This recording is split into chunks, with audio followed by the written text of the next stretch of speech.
Delphine Billouard-Fuentes. Bonjour Jean-Philippe. Vous êtes professeur à EM Lyon Business School. Vous êtes spécialiste des questions technologiques et de la relation entre technologie et pédagogie.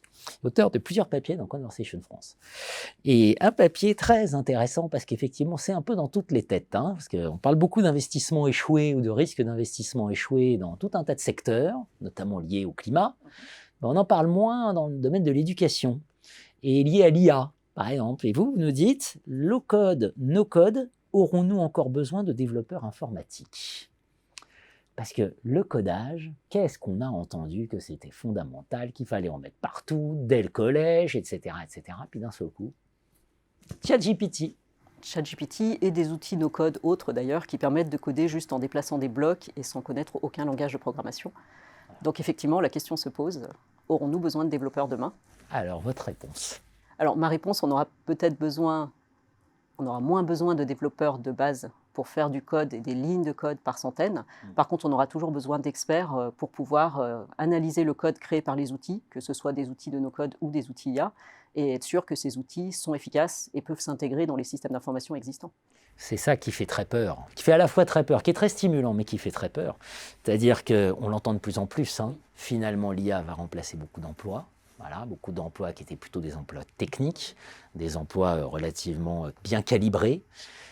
Et finalement, on va avoir un besoin immense d'expertise. Et cette expertise, elle repose sur une culture, c'est-à-dire pas la maîtrise de la technique du code, mais l'esprit du code. C'est ça? Exactement, oui. L'esprit du code et les interrelations entre les différents outils aussi. Bien sûr, ce qui va de pair. Oui. Ça, c'est vrai dans tout domaine d'activité, c'est-à-dire bien au-delà de l'informatique. Je sais pas, je vous parle là et je pense au code pénal, code civil, par exemple, en droit.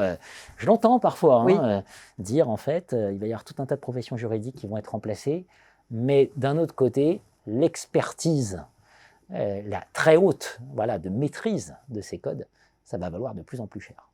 Mais je pense que dans tous les domaines, en fait, l'IA est capable d'analyser des gros volumes de documents et donc de remplacer l'humain si la source de documents est fiable. L'IA est capable d'en extraire le principal. Et effectivement, après, il faut des experts pour le synthétiser et en faire ressortir les centres d'intérêt. Alors, si on se pose la question comme ça, votre conseil pour des parents qui se posent la question ou qui ont des enfants qui disent « tiens, moi, je veux devenir développeur informatique, etc. » ce serait quoi? Alors, je pense qu'il ne faut pas viser uniquement développeur. Il faut viser des compétences de haut niveau en informatique. Et après, effectivement, le développement en fait partie pour comprendre comment ça fonctionne et être capable de voir ce qu'il y a derrière.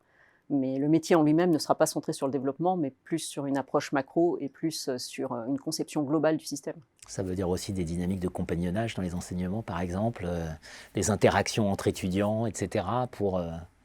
Ça peut aussi. Ça peut aussi. Et je pense que la clé de tout ça, en fait, c'est l'esprit critique. Pour utiliser tous ces outils, il faut être capable d'estimer leur qualité, d'estimer leur fiabilité pour pouvoir les mettre en œuvre efficacement. On rappellera que ça inquiète beaucoup, mais c'est bien le cas. Les IA tournent de plus en plus sur elles-mêmes. Oui. Voilà. Donc moulinent de plus en plus des informations de plus en plus approximatives. Tout à fait. Aussi. C'est pour ça qu'elles hallucinent. Pour ça qu'elles nous donnent des sources qui n'existent pas. Exactement. Ou des sources fausses. Voilà. Donc elles inventent. Donc s'ils ne codent pas, ils sauront coder. Exactement. Voilà. Merci à vous. Merci beaucoup. Au revoir.